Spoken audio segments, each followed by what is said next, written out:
Perfecto, buen día. ¿Se escucha bien?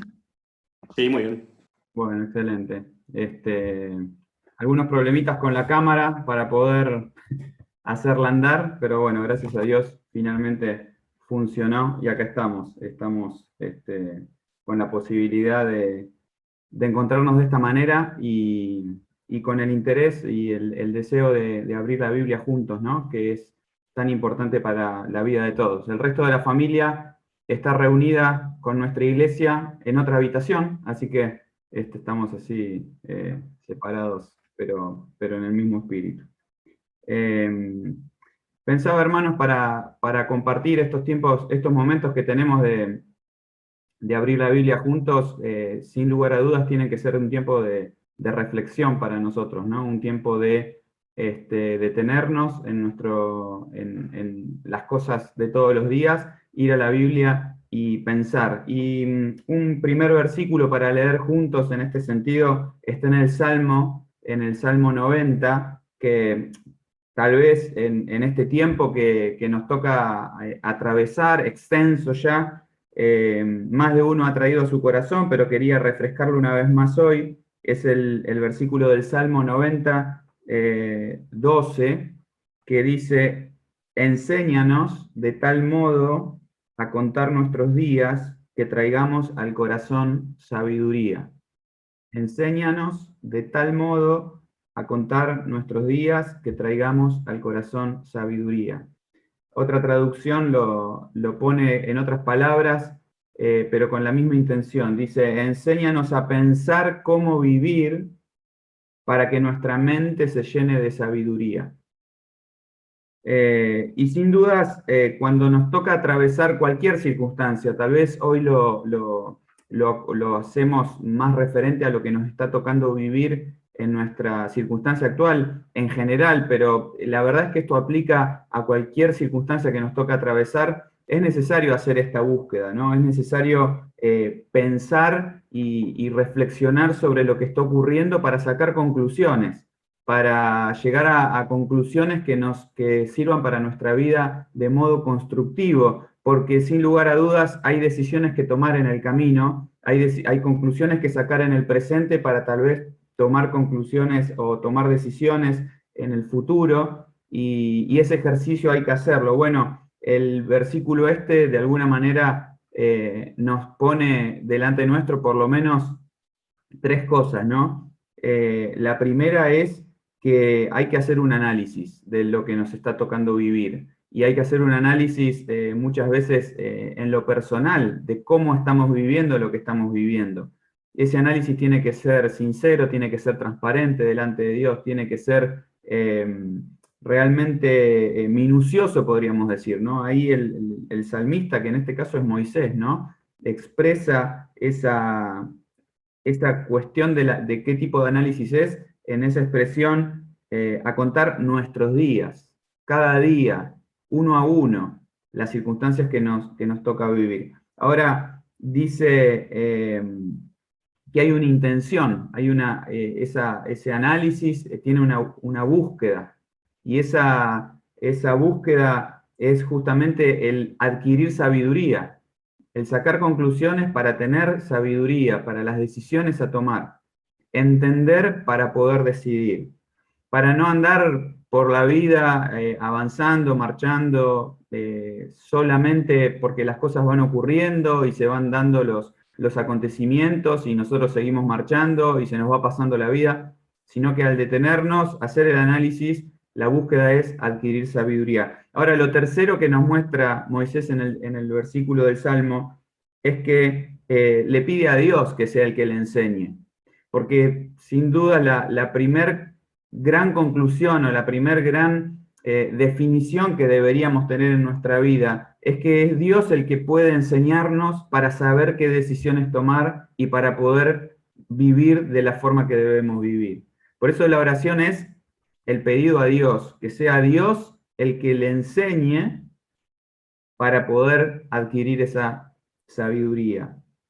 Pensaba en nuestra vida, en la necesidad que tenemos de hacer este ejercicio. Yo no sé, cada uno de nosotros conoce la circunstancia, como les decía, al margen de la circunstancia general, cada uno de nosotros sabemos cómo le estamos transitando. Por ahí conocemos de otros también y en las iglesias estamos de alguna forma pensando mucho en esto, pendientes de esto, al ver la vida espiritual con toda la limitación que tenemos en este sentido. Y debería ser un llamado a nuestra cuestión personal, a nuestra cuestión íntima, al margen de lo colectivo. Si hay algo que hizo todo este tiempo fue, al margen de lo colectivo, dejarnos ver lo individual, ¿no? Y qué necesidad que tenemos de hacer esta oración por nosotros mismos. Pedirle a Dios que nos enseñe para sacar conclusiones y entender cómo decidir. Y pensaba en esta mañana compartir juntos o ir juntos a una historia que está registrada en la Biblia, de un personaje de la Biblia, muy conocido por todos, pero que creo que en su vida y a lo largo del tiempo dejó en algunas expresiones, en algunas conclusiones, cosas que tal vez nos ayuden en este proceso de que Dios traiga a nuestro corazón sabiduría y podamos entender y por eso poder decidir bien. Pensaba en la vida de José. Sin duda lo que tenemos registrado en la Biblia de parte de Dios es para que miremos esas vidas y saquemos conclusiones. Y la vida de José tiene un montón de enseñanza para sacar. Se dedica varios capítulos a hablar de este personaje singular, y si recordamos, la intención no es barrer la historia por completo, porque es una historia, como decíamos, extensa y que requiere por ahí hacerlo con detenimiento, pero si hacemos unas grandes pinceladas para un pantallazo y recordar, ¿se acuerdan, no? José tenía varios hermanos, era el hijo y lamentablemente preferido de su padre. Digo lamentablemente porque nunca es bueno que un padre tenga ese tipo de preferencias, y Jacob no terminó de entender en su propia experiencia con su padre las malas consecuencias que trajo esa preferencia, y sin embargo, de la misma forma actuó en José, tuvo su preferido, y eso generó que sus hermanos despertara sentimientos bastante negativos, ¿no? A tal punto fueron los sentimientos negativos contra José, que todos sabemos, ¿no? Lo terminaron vendiendo, se lo sacaron de encima de la familia. José atraviesa esa circunstancia y va a parar en una tierra totalmente lejana, en una tierra desconocida para él, con un montón de costumbres y idioma y cuestiones diferentes a lo que él estaba acostumbrado. En esa tierra va a parar a la casa de un principal, de alguien importante. Se destaca por su conducta José en la casa de este Potifar, y por un engaño, por un engaño y una mentira de la esposa del dueño de casa, termina parando en la cárcel. Y otra vez más lo vemos en una circunstancia adversa, en una circunstancia contraria. En la cárcel se encuentra con unos personajes ahí que interactúa, muestra su calidad de persona, muestra su conducta nuevamente, se destaca en la cárcel a tal punto que el que tenía a cargo la cárcel descansaba su confianza en él, y pasan años ahí en la cárcel, y después de ese tiempo, recordamos la historia, ¿no? Sale de la cárcel para encontrarse directamente con el rey, con el faraón. Y en medio de todo ese escenario que ocurre ahí en Egipto, que se le anticipa al faraón que iban a venir años de prosperidad, y después de esos años de prosperidad iban a venir años de necesidad. Astutamente Faraón decide poner a José como segundo en el reino para que sea él el administrador, para que sea él, con toda esa sabiduría que tenía y que demostraba, el que tome las decisiones. Y así le fue a Egipto, se convirtió en la potencia que en medio del tiempo de necesidad tenía sus provisiones, y con todas esas provisiones podía suplir todas sus necesidades. Todo eso fue de la mano de José. Y al final de la historia nos encontramos con la familia de José volviendo, ¿se acuerdan? Volviendo a Egipto a buscar alimentos, y en medio de esa situación después él se termina en convertirse el que provee para su familia, habiendo sido echado, despreciado y maltratado. José se termina convirtiendo en aquel que le da sustento a su familia para que puedan sobrevivir y los trae a vivir consigo en Egipto. Es una historia que tiene un montón de facetas, un montón de altos y bajos, un montón de situaciones que para alguno tal vez es una historia bíblica más y la puede vivir así. Yo los invito a que hoy podamos pensar en una persona de carne y hueso como nosotros, que fue José. En el momento que empieza la historia de José, es una persona joven que tiene toda la vida por delante, un montón de decisiones que tomar, y en medio de las circunstancias que van atravesando su vida y ya un poco a la vuelta de la vida con todas las situaciones que le pasaron, yo quisiera hoy rescatar 4 cosas que dice José y de las cuales tal vez nos podamos valer nosotros también para que ojalá podamos sumarnos a las mismas conclusiones, no conclusiones intelectuales, sino conclusiones de vida, resultados de la sabiduría de Dios puesta en nosotros, que nos ayuden a ver la cosa como realmente es. Miren, la primera está, y vamos a leerlo en el libro de Génesis, en el capítulo 41 y en el versículo 16. Génesis, en el capítulo 41, nos relata de esa historia rápida que recién refrescamos en nuestra mente. Este capítulo 41 nos relata el episodio donde se encuentra con Faraón. Le cuentan a Faraón que José sabía, podía interpretar sueños, porque así le había pasado en la cárcel a este hombre que había interactuado con él. Y cuando Faraón lo trae a su presencia, para que justamente haga lo mismo, porque había tenido un sueño y quería entender qué significaba, dice el capítulo 41, versículo 16, respondió José a Faraón diciendo, no está en mí. Dios será el que dé respuesta propicia a Faraón. No está en mí, dice José. Dios será el que dé respuesta propicia a Faraón. Y sigue la historia con lo que realmente ocurrió. La respuesta, el significado, lo que necesitaba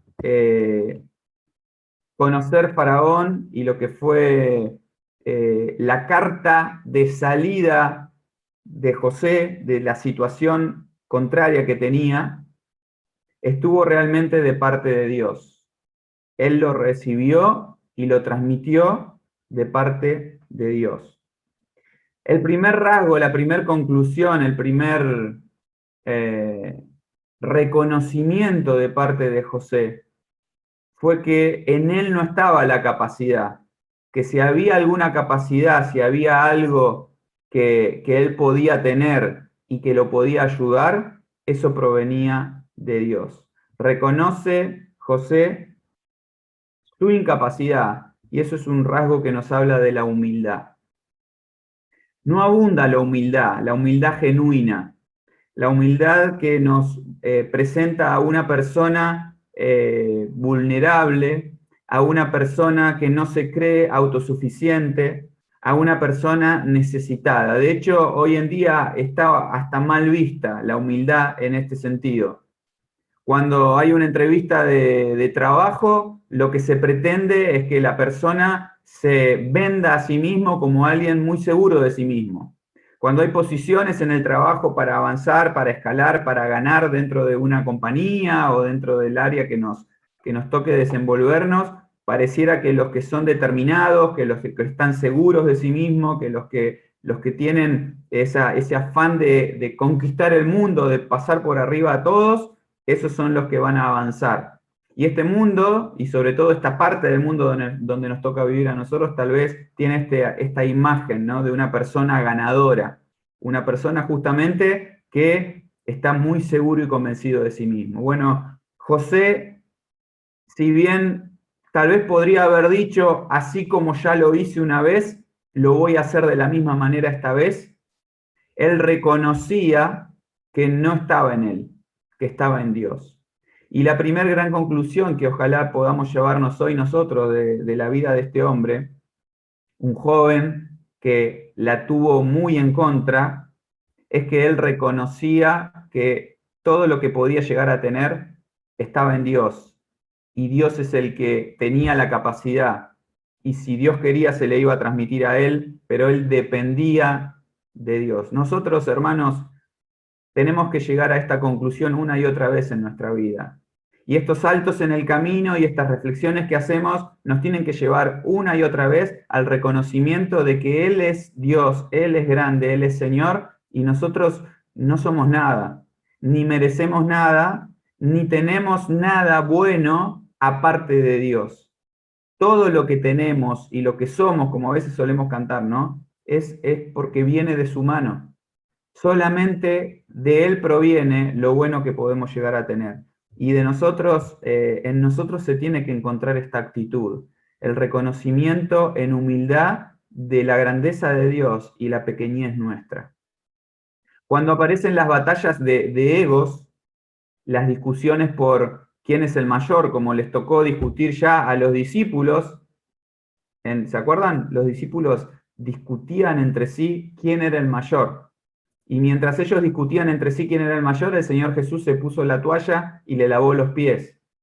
Porque esa es la actitud que se tiene que encontrar en nosotros. La actitud de la humildad, no la actitud de aquel que en su soberbia pretende tener algo, haber alcanzado algo, ser alguien, sino que en nosotros se tiene que encontrar la total dependencia del Señor.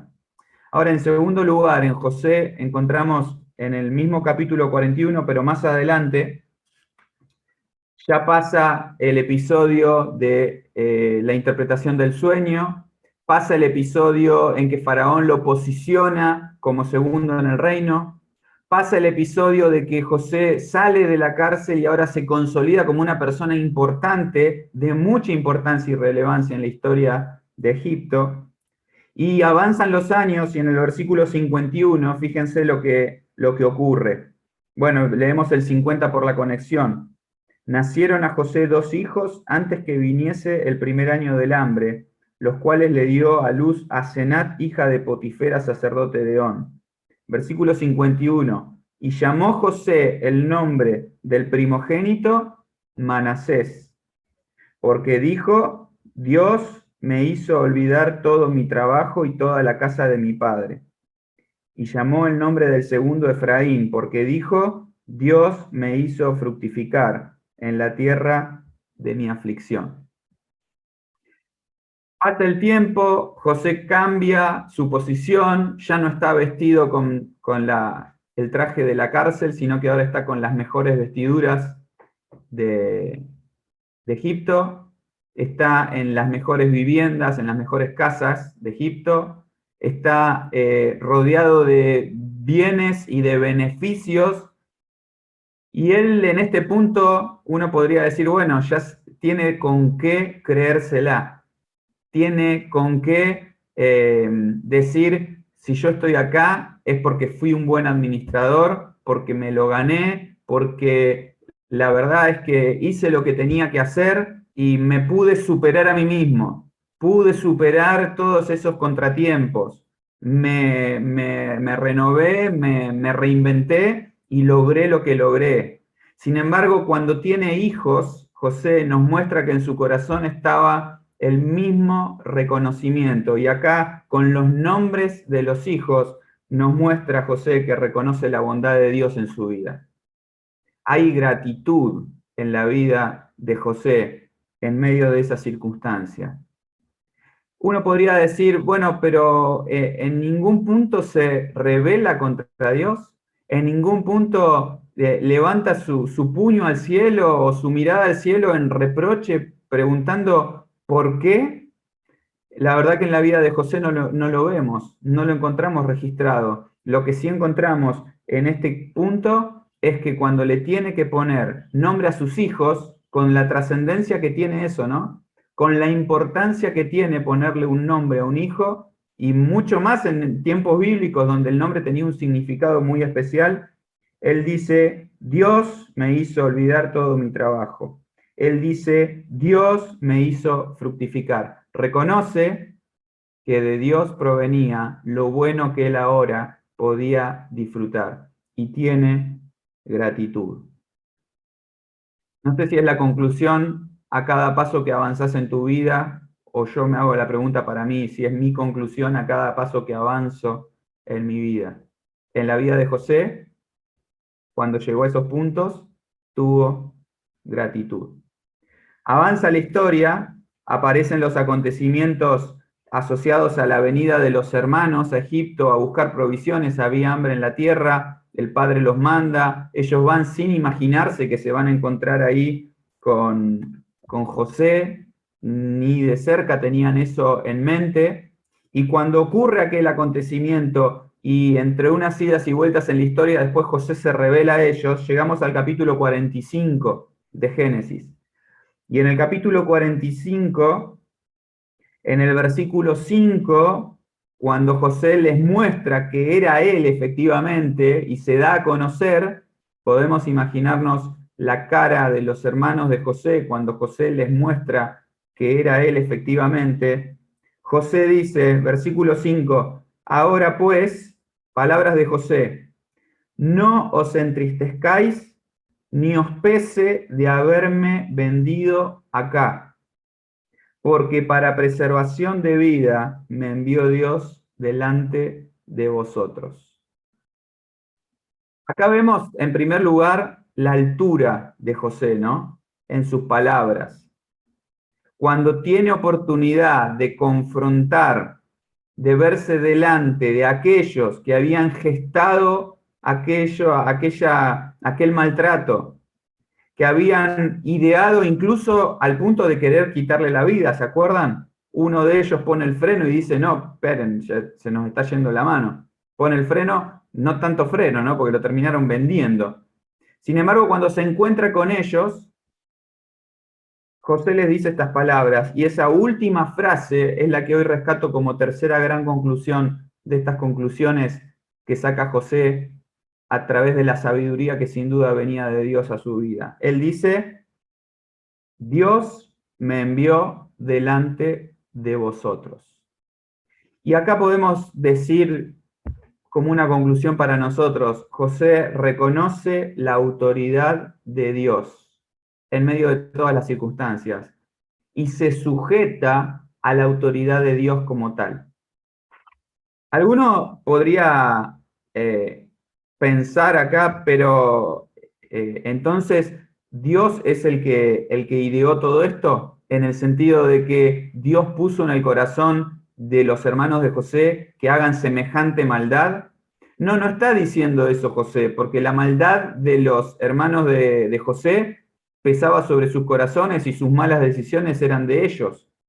Pero lo que sí reconoce José es que Dios lo había enviado, que Dios estaba por sobre todos los hechos y los acontecimientos y que en su autoridad había permitido que los hechos se den como se dieron y José se sujetó a esos hechos a lo largo de todo el camino.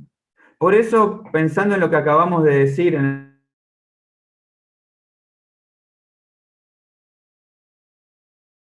reclamándole a Dios, nos encontramos en que su actitud continuamente era ir sacando conclusiones, era ir sujetándose a la autoridad de Dios. Si estaban pasando cosas en su vida, no tenía duda José de que era porque Dios las estaba permitiendo.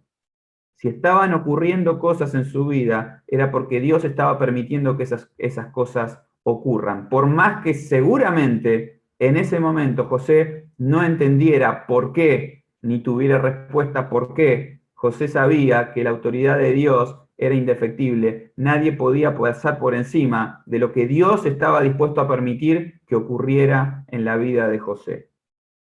En tu vida y en la mía es lo mismo. En tu vida y en la mía se da la misma soberanía de Dios sobre todas las cosas.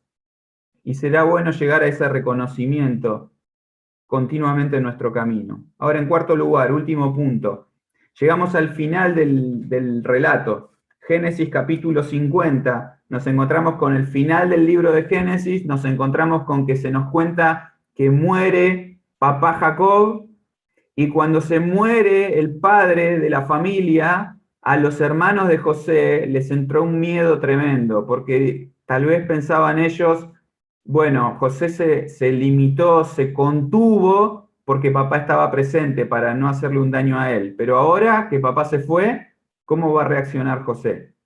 Y van de alguna forma a buscar clemencia, a tratar de arrimar las cosas, a tratar de que esté todo bien. Y José les dice estas palabras, capítulo 50 de Génesis, versículo 19 y 20. José dice, les respondió José, no teman. ¿Acaso estoy yo en lugar de Dios? Vosotros pensasteis mal contra mí, mas Dios lo encaminó a bien para hacer lo que vemos hoy, para mantener en vida a mucho pueblo. ¿Acaso estoy yo en lugar de Dios? Ustedes pensaron mal contra mí, pero Dios lo encaminó para bien. Miren, esa expresión lo encaminó está muy asociada y tiene un paralelismo muy cercano con la expresión de Romanos capítulo 8 que conocemos tan bien, ¿no? Allá dice Pablo, a los que aman a Dios, todas las cosas les ayudan a bien. Esa expresión, todas las cosas ayudan a bien, es muy parecida a esta, a que todas las cosas son coordinadas, son orquestadas, son encaminadas para que terminen dando buenos resultados. ¿Quién es el que orquesta todas esas cosas? ¿Quién es el que tiene la capacidad de tomar algo malo, tan malo como la decisión de unos hermanos de maltratar a su hermano? ¿Quién tiene la capacidad de tomar eso tan malo y tan oscuro para darlo vuelta, para encaminarlo y que el resultado termine siendo salvación de la familia, termine siendo reivindicación de José? El único que tiene esa capacidad es Dios. Por eso, José puede reconocer acá, puede reconocer el obrar de Dios. Y esa era la confianza de José en medio de las circunstancias. La confianza que él tenía es que Dios obra, por más malas decisiones que haya a nuestro alrededor y por más desaciertos que ocurran, Dios tiene la capacidad de transformar eso malo en algo que dé buenos resultados. Y acá es un alto para hacer, ¿no? Esto no tiene que ver con permitir o aceptar el pecado, porque si está el pecado, bueno, por algo será. Bueno, voy a pecar porque Dios después de todas formas lo va a dar vuelta. No tiene nada que ver con eso, porque acá no estamos hablando del pecado de José que Dios transforma para bien. No, era el pecado de los de alrededor de él. Y él decía, y él pensaba, que aquello malo que podían hacer los de alrededor, de todas formas, Dios tenía la capacidad de transformarlo. Y cuando él llega al final de sus vidas, mira para atrás y dice, miren lo bueno que es Dios, que tuvo la capacidad de tomar aquello tan malo que quisieron hacerme y transformarlo en algo positivo. Dios encamina las circunstancias que originalmente se presentaban como negativas, Él tiene la capacidad de encaminarlas para que den resultados positivos en nuestra vida. Y esta es una conclusión que tiene que surgir del reconocimiento de que Dios es un Dios que tiene poder, y que podemos confiar en que este Dios, sean cuales sean las situaciones que nos toca vivir, tiene poder para hacer esas cosas. Ahora, para ir terminando, en la vida de José hay un hecho que destaca, hay una frase que se repite, y esa frase que se repite y ese hecho que destaca nos permite entender cómo es que llegó en definitiva a estas conclusiones, José. Miren lo que dice, las leemos en el capítulo 39, cuando se nos relata en medio de las circunstancias adversas, en medio de los contratiempos que le toca vivir a José, dice el versículo 2 del 39, Jehová estaba con José y fue varón próspero, y estaba en la casa de su amo, el egipcio. Versículo 21, pero Jehová estaba con José, y le extendió su misericordia, y le dio gracia en los ojos del jefe de la cárcel. Versículo 23, no necesitaba atender el jefe de la cárcel cosa alguna de los que estaban al cuidado de José, porque Jehová estaba con José, y lo que él hacía, Jehová lo prosperaba. Miren, si hay algo que destaca en la vida de José, es que Jehová estaba con José. Y tal vez alguno podría pensar, ¿no? En tantas cosas negativas que le tocaron vivir a este hombre, tantas cosas contrarias que le tocaron atravesar. Alguno le podría preguntar a José, ¿no? Capaz que a alguno le surge la duda y el cuestionamiento. José, ¿dónde estaba Dios cuando tus hermanos te metieron en un pozo? ¿Dónde estaba Dios cuando tus hermanos te vendieron, te despreciaron así? ¿Dónde estaba Dios cuando te engañó, mintió contra vos la esposa de Potifar y te metieron en la cárcel? ¿Dónde estaba Dios cuando terminaste en la cárcel y se olvidaron de vos? ¿Dónde estaba Dios? La respuesta de José, sin duda, por lo que acabamos de leer, él nos diría, Dios estaba conmigo. En medio de todas esas circunstancias, él verificaba, él vivía, él disfrutaba que Dios estaba con él. ¿Entendía todo? Seguramente no. ¿Tenía todas las respuestas? Seguramente no. ¿La pasaba mal y se entristecía? Seguramente sí. Pero eso no tiene nada que ver con la certeza de que Dios estaba con él y que todo lo que iba ocurriendo en su vida, él podía confiar y descansar, porque la presencia de Dios prometida, él la tenía al lado suyo. Nosotros tendríamos que tener una experiencia similar y llegar a conclusiones similares en nuestra vida para que realmente podamos demostrar la sabiduría que demostró José. Y miren que tenemos muchos más elementos que él, ¿no? Ha pasado tanto tiempo en la historia, tenemos la revelación completa de Dios en la Biblia, tenemos un montón de sabiduría en este libro maravilloso que Dios nos dejó. El Espíritu Santo está en nosotros, pero ¿cuántas veces llegamos a conclusiones tan desafortunadas y tan alejadas y de tan poca sabiduría porque ponemos por delante otros sentimientos, otros pensamientos que son más nuestros y no tanto de Dios? Ojalá que nosotros podamos, como José, vivir nuestra vida todo el tiempo cerca de Dios. Como José, reconocer que todo lo que tenemos viene de Él, ser agradecidos por todo lo bueno que ocurre en nuestra vida porque viene de Él, reconocer que Él tiene control sobre todas las cosas y reconocer que Él tiene el poder transformador de todo. Termino con un versículo de un salmo. El Salmo 25, 14 dice, la comunión íntima de Jehová es con los que le temen y a ellos hará conocer su pacto. La Nueva Traducción Viviente dice este versículo, el Señor es amigo de los que le temen, a ellos les enseña su pacto. ¿Queremos traer al corazón sabiduría? Pidámosle al Señor que nos enseñe. ¿Queremos que el Señor nos enseñe? El Señor es amigo y les enseña a los que le temen. Por eso el principio de la sabiduría es el temor del Señor, porque todo empieza por ahí. Si nuestra vida es orientada, encaminada, si en nuestra vida está la búsqueda continua de ser temerosos de Él, de que realmente busquemos su gloria y no la nuestra, su honra y no la nuestra, si estamos buscando su alabanza y no la nuestra, que los aplausos sean para Él y no para nosotros, si en nuestra vida hay temor de cómo transitarla, cómo vivirla para agradarle a Él, entonces en ese temor Él nos va a enseñar y vamos a traer sabiduría y vamos a saber decidir. Y ojalá sea así nuestra experiencia personal. Que el Señor nos bendiga, hermanos, en esto y que podamos meditarlo y sea para nuestra edificación.